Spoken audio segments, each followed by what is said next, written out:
Malta tilqa' avveniment internazzjonali tal-esports bl-isem ta' Blast Bounty sarħat li ġej fi-Studio Arena f'Taqali. Wara l-fażi ta' kwalifikazzjoni online 8 timijiet internazzjonali se jkompetu fuq 4 tiem bil-kompetizzjoni tilħaq l-qofol tagħha fl-aħħar jum bil-Gran Finali. L-avveniment huwa parti minn sħubija fit-tul bejn Gaming Malta u Blast.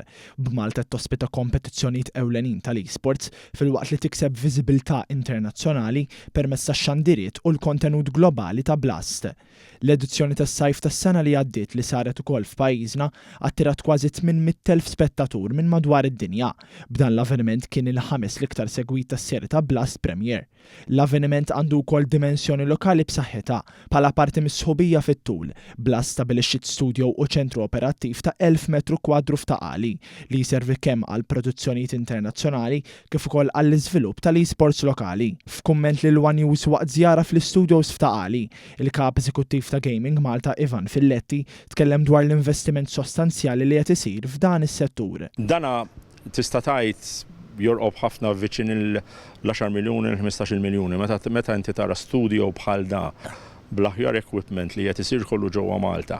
Apparti hekk, wieħed ukoll trid tara inti l-advertising li Malta tieħu.